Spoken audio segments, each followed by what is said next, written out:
जय माताजी मित्रों, मारी चेनल ममतानी रसोई में तमारुं स्वागत है।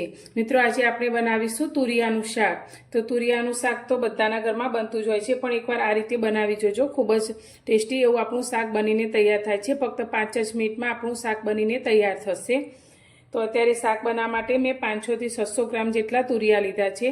तो तुरियामां विटामिन ए अने सी खूब ज प्रमाणमां होय छे। तुरिया खावाथी वजन घटे छे अने कोलेस्ट्रोल पण घटे छे। तो अत्यारे मैं आ रीते तुरिया लीधा छे। तो तुरियाने आपणे आ रीते कट करी लईशुं अने तुरियाने पहेला आपणे समारता पहेला तेने चाखी लेवाना, जेथी घणीवार तुरिया कड़वा पण आवता होय छे। तो चाखीने करवाथी शाक आपणुं खराब नथी थतुं। तो आ रीते आपणे बधा तुरियाने चाखी अने समारवाना छे।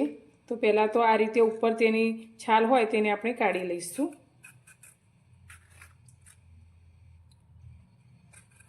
तो तुरिया ए ચોમાસાની ઋતુમાં खूब ज फायदो करे छे। वेला उपर थता शाकभाजी जे रीते के तुरिया होय, कंकोड़ा होय, दूधी होय, गलका होय तेवा शाकभाजी ચોમાસામાં खूब ज फायदो करे छे। तो आ रीते आपणे तुरियानुं पण एकदम सरस एवुं शाक बनावीशुं।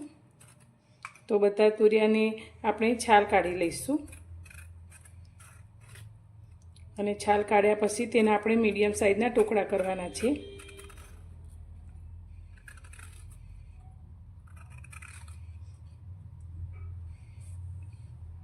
બધા तुरियाने मैं आ रीते समारी लीधा है। तो अत्यारे मीडियम साइजना आपणे टुकड़ा कर्या छे।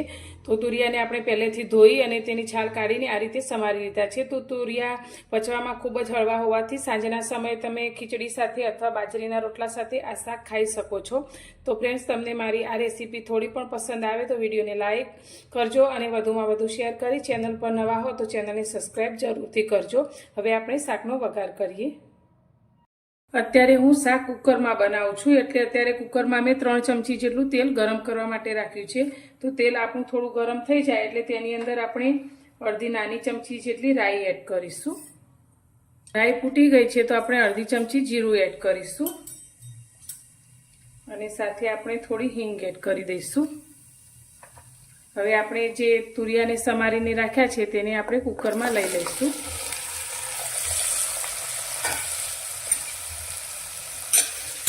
અને તેને વઘારની સાથે સારી રીતે મિક્સ કરી લઈશું।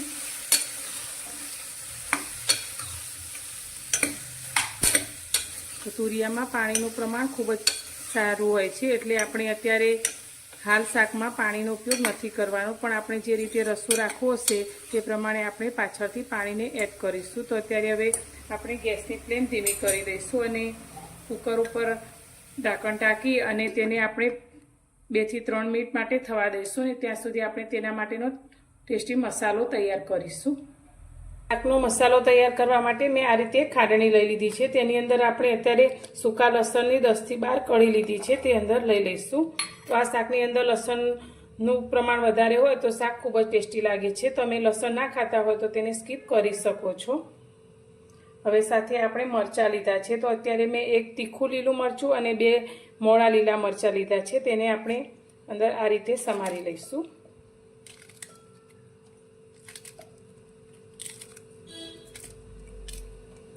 અને સાથે આપણે 1 ટુકડો આદુનો લીધો છે, તે અંદર લઈ લઈશું અને બધી જ વસ્તુને આપણે ઝીણું ખાંડી લઈશું।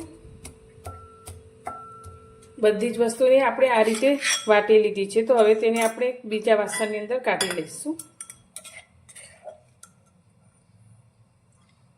હવે આપણે આ મસાલાની સાથે બીજા મસાલા એડ કરીશું। તો અત્યારે આપણે 1 ચમચી જેટલું ધાણા જીરું લઈશું, સાથે આપણે 1 ચમચી જેટલું લાલ મરચું પાવડર લઈશું, જે રીતે તીખું પસંદ કરતા હોય તે રીતે।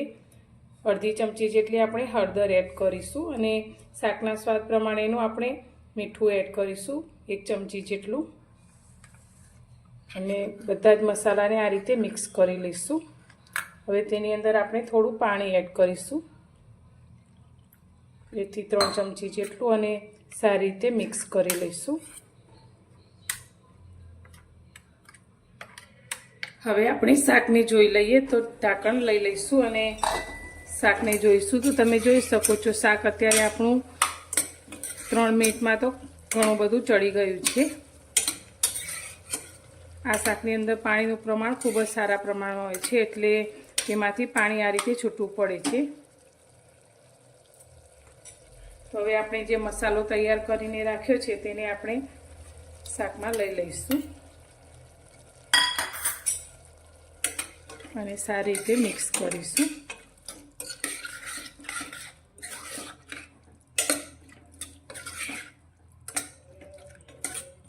તો 1 મિનિટ જેવું આપણે તેને આ રીતે ખુલ્લું જ થવા દઈશું, જેથી મસાલો બધો સારી રીતે અંદર ભળી જાય. હવે જે રીતે શાકની અંદર આપણે રસો રાખવાનો હોય તે રીતે આપણે અંદર થોડું પાણી એડ કરીશું. તો અત્યારે આપણે અડધી વાટકી જેટલું પાણી અંદર એડ કરીશું અને ફરી એકવાર મિક્સ કરી લઈશું. હવે અત્યારે આપણે ગેસની ફ્લેમને થોડી વધારે કરીશું અને કુકરનું ઢાંકણ બંધ કરી અને ફક્ત 2 સીટી આપણે કરી લઈશું, જેથી શાક આપણું એકદમ સરસ રીતે ચડી જશે. કુકરની આપણે 2 સીટી કરી લીધી છે. તો હવે આપણે થોડી હવા રિલીઝ થઈ ગઈ છે તો કુકરને ખોલી લઈશું. તો એકદમ સરસ એવું રસાદાર આપણું શાક બનીને તૈયાર છે. તો આ શાકને આપણે ખીચડી, બાજરીના રોટલા અથવા તો રોટલી સાથે ખાઈ શકીએ છીએ. તો આને તેના ઉપર આપણે થોડી કોથમીર લઈ લઈશું અને કોથમીરને આપણે શાકની સાથે સારી રીતે મિક્સ કરી લઈશું.